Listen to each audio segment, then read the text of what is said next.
Bismillahirrahmanirrahim. Assalamualaikum warahmatullahi wabarakatuh. Selamat malam teman-teman. Selamat malam untuk Bapak dosen Triopta Sulfa Kimiawan SIKOM MM. Perkenalkan, nama saya Ayu Romadai, kelas 2 IKP 1, mahasiswa Universitas Bung Karno. Kebetulan sekarang saya lagi dapat tugas video ujian akhir semester UAS dari salah satu dosen penembuk saya, yaitu Bapak Triopta Sulfa Kimiawan, dengan mata kuliah pengantar manajemen. Oke, di sini saya memilih untuk menjawab atau menjelaskan ujian akhir semester saya secara poin per poin. Langsung saja kita masuk pada soal yang pertama, yaitu praktek manajemen hampir sama tuanya dengan perkembangan peradaban. Tetapi studinya secara sistematik boleh dikatakan masih belum diterapkan. Nah, seperti yang kita ketahui, di sini tuh ada 3 pertanyaan ya untuk soal yang pertama, yaitu jelaskan perkembangan awal manajemen. 2. Manajemen ilmiah 1900 sampai 1920 dan manajemen modern. Untuk jawaban yang pertama, perkembangan awal manajemen. Pada tahun 1886, Frederick W. Taylor melakukan suatu percobaan time and motion study dengan teorinya dan berjalan. Dari sini lahirlah konsep teori efisiensi dan efektivitas. Kemudian Taylor menulis buku berjudul The Principles of Scientific Management 1911, yang merupakan awal dari lahirnya manajemen sebagai ilmu. Jawaban yang kedua, dalam bukunya itu Taylor mendeskripsikan manajemen ilmiah sebagai penggunaan metode ilmiah untuk menentukan cara terbaik dalam menyelesaikan suatu pekerjaan. Ide tentang penggunaan metode ilmiah muncul ketika Taylor merasa kurang puas dengan ketidakefisienan pekerja di perusahaannya. Jawaban yang ketiga, manajemen modern. Manajemen modern adalah era manajemen yang dimulai pada tahun 1880-an dan 1890-an. Dengan Frederick Taylor yang menganjurkan agar meninggalkan praktek manajemen untuk memaksimalkan produktivitas. Soal yang kedua, untuk pertanyaan yang kedua ini, menurut Henry Fayol ada 14 prinsip umum manajemen. Jawaban yang pertama adalah divisi kerja. Dalam prakteknya, karyawan memiliki spesialisasi di bidang yang berbeda dan mereka memiliki keterampilan yang berbeda. Tingkat keahlian yang berbeda dapat dibedakan dalam bidang pengetahuan atau dari generalis hingga spesialis. Perkembangan pribadi dan profesional mendukung hal ini. Menurut Henry Fayol, spesialisasi mempromosikan efisiensi tenaga kerja dan meningkatkan produktivitas. Selain itu, spesialisasi tenaga kerja meningkatkan akurasi dan kecepatannya. Prinsip ini berlaku untuk kegiatan teknis dan manajerial. 2. Wewenang dan tanggung jawab. Menurut Henry Fayol, kuasa atau kewenangan yang menyertainya memberikan manajemen hak untuk memberi perintah kepada bawahan. Tanggung jawab tersebut dapat dirunut kembali dari kinerja, dan oleh karena itu perlu dibuat kesepakatan tentang hal ini. Dengan kata lain, otoritas dan tanggung jawab berjalan bersama dan mereka adalah dua sisi dari mata uang yang sama. 3. Disiplin. Prinsip ketiga dari 14 prinsip manajemen ini adalah tentang kepatuhan atau kedisiplinan. Ini sering menjadi bagian dari nilai inti dari pernyataan misi dan visi dalam bentuk perilaku yang baik dan interaksi yang saling menghormati. Prinsip manajemen ini penting dan dipandang sebagai pelumas untuk membuat mesin suatu organisasi berjalan dengan lancar. Keempat, kesatuan komando. Prinsip kesatuan perintah berarti bahwa seorang karyawan individu harus menerima perintah dari satu manajer dan bahwa karyawan tersebut bertanggung jawab kepada manajer itu. Jika tugas dan tanggung jawab terkait diberikan kepada karyawan oleh lebih dari satu manajer, ini dapat menyebabkan kebingungan yang dapat menyebabkan kemungkinan konflik bagi karyawan. Dengan menggunakan prinsip ini, tanggung jawab atas kesalahan dapat dibangun dengan lebih mudah. 5. Kesatuan arah. Prinsip ini adalah tentang fokus dan persatuan. Semua karyawan menyampaikan aktivitas yang sama yang dapat dikaitkan dengan tujuan yang sama. Semua kegiatan harus dilakukan oleh satu kelompok yang membentuk tim. Kegiatan ini harus dijelaskan dalam rencana tindakan. Manajer pada akhirnya bertanggung jawab atas rencana ini dan dia memantau kemajuan aktivitas yang ditentukan dan direncanakan. Area fokus adalah upaya yang dilakukan oleh karyawan dan koordinasi. 6. Subordinasi kepentingan individu. Selalu ada berbagai macam kepentingan dalam sebuah organisasi.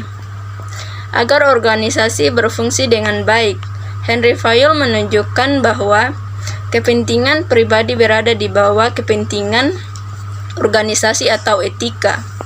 Fokus utama adalah pada tujuan organisasi dan bukan pada individu. Ini berlaku untuk semua tingkatan di seluruh organisasi, termasuk para manajer. 7. Remunerasi. Remunerasi dan produktivitas dekat satu sama lain. Sejauh menyangkut kelancaran organisasi, prinsip manajemen ini berpendapat bahwa remunerasi harus cukup untuk membuat karyawan tetap termotivasi dan produktif. Ada dua jenis remunerasi, yaitu non-moneter atau pujian tanggung jawab lebih kredit, dan moneter kompensasi bonus atau kompensasi finansial upaya yang telah dilakukan finansial lainnya.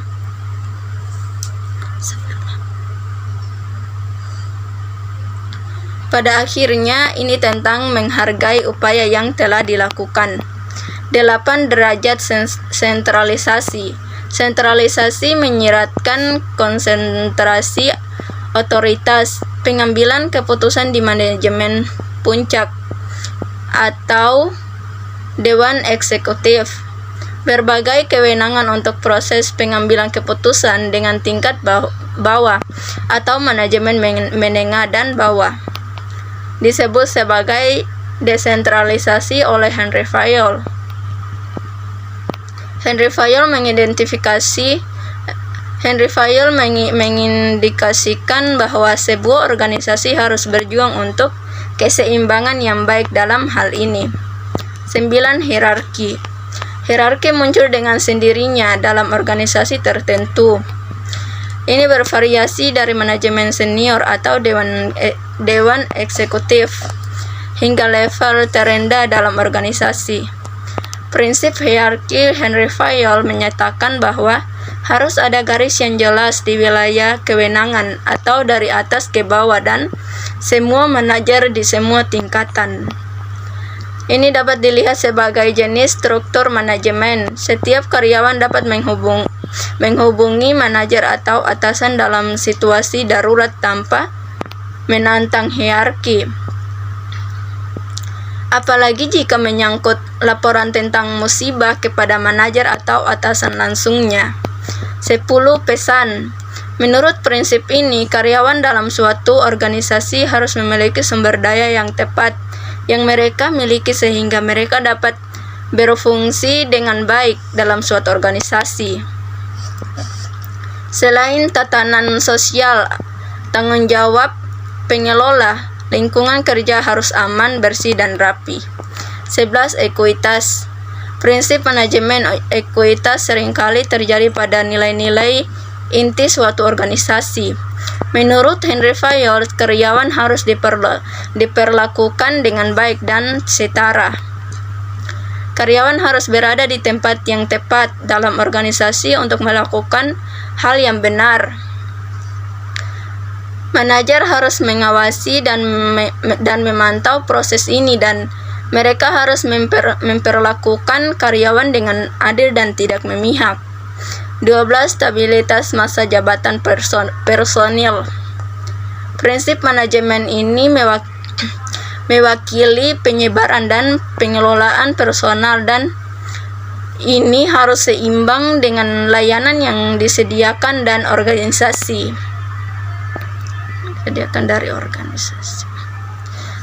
Manajemen berupa untuk meminimalkan pergantian karyawan dan memiliki staf yang tepat di tempat yang tepat.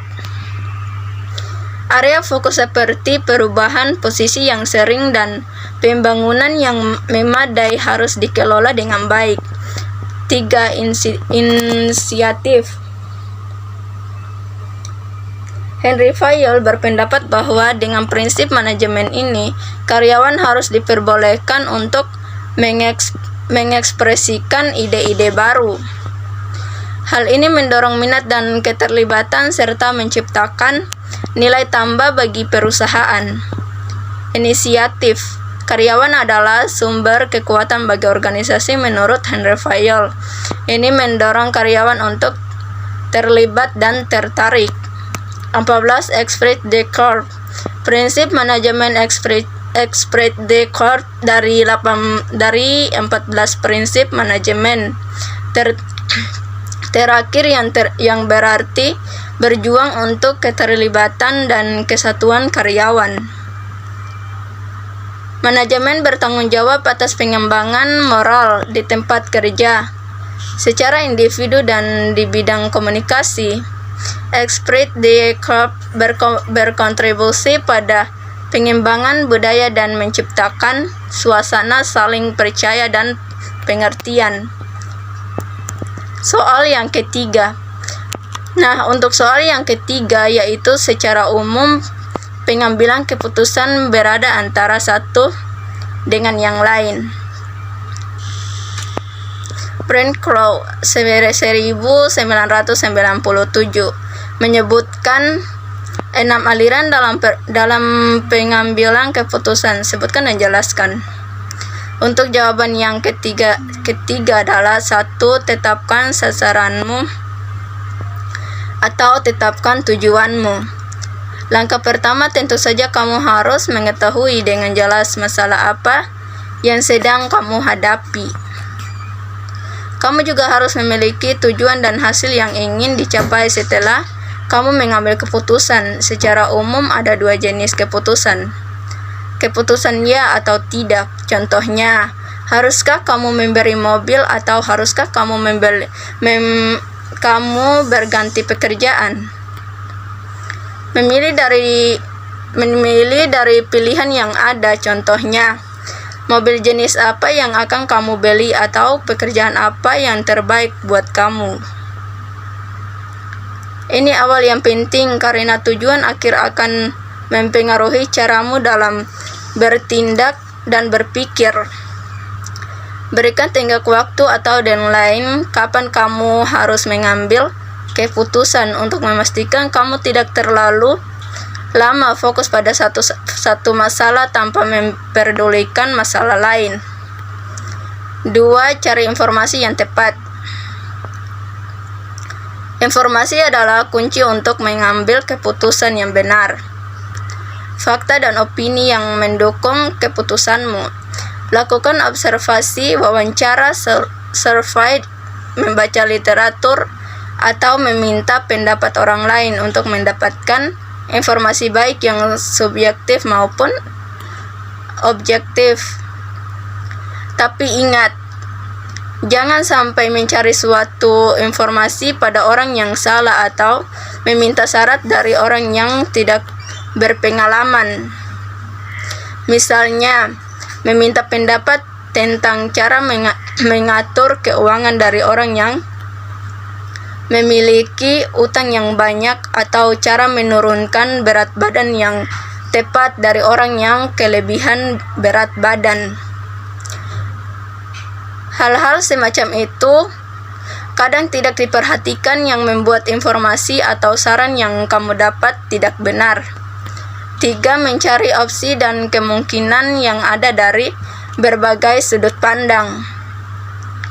Dalam mengambil keputusan, kamu harus mempertimbangkan segala kemungkinan yang ada, terutama jika keputusan yang kamu ambil adalah suatu keputusan yang benar. Menjelajahi setiap perspektif yang berbeda. Jangan batasi dirimu oleh sesuatu yang sudah tersedia atau sesuatu yang sudah ada di pikiranmu. Berpikir out of the box awalnya pasti tampak tidak relevan atau tidak sesuai dengan situasi yang ada.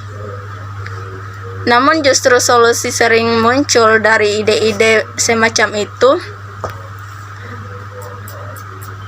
Tapi tentu saja berbagai kemungkinan itu harus didukung oleh fakta dan riset yang benar. 4. Menganalisis setiap kelebihan dan kekurangan opsi yang akan kamu ambil.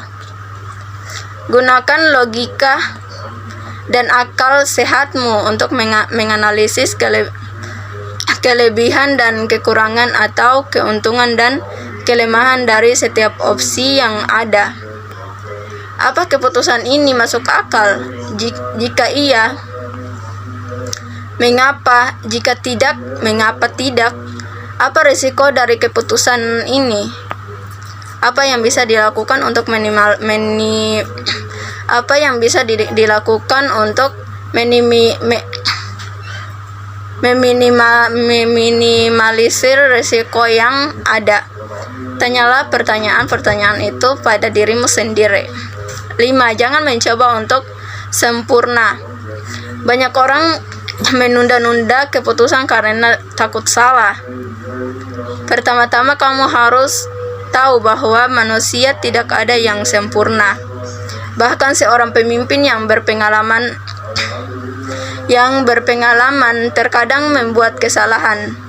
Kedua, meskipun kamu membuat kesalahan, kamu bisa belajar banyak dari kesalahanmu. Itu adalah pengalaman yang sangat berharga. 6. Lakukan meskipun keputusanmu sulit. Terkadang kamu harus menghadapi situasi sulit untuk mengambil keputusan.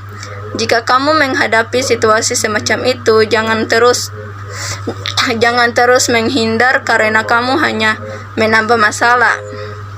Keputusan seperti apakah kamu harus memulai suatu hubungan atau apakah kamu harus pekerjaan. Bukan keputusan yang mudah, namun kamu tetap membuat suatu keputusan tegas agar kamu tidak berlama-lama berkonsentrasi pada satu situasi dan masalah lain yang menunggu keputusanmu juga. Setelah kamu membuat sebuah keputusan, bukan berarti pekerjaanmu selesai di situ saja. Kamu harus memonitor dampak-dampak dan efek nyata dari keputusan yang kamu buat. Jika hasilnya tidak sesuai dengan ekspektasimu, kamu bisa melihat jalan dan mengambil jalan lain. 4. Soal yang terakhir yaitu soal keempat, Greenberg. 1997 mengelompokkan profil komitmen organisasi setiap individu menjadi 4 bagian. Sebutkan dan jelaskan. Jawaban dari pertanyaan di atas adalah 1. Menurut Robbins, komitmen organisasi merupakan suatu sikap yang merefleksikan perasaan suka atau tidak suka dari karyawan terhadap organisasi. 2. Stern dan Porter. Menurut Stern Porter, komitmen organisasi merupakan suatu sikap di mana individu mengidentifikasikan dirinya terhadap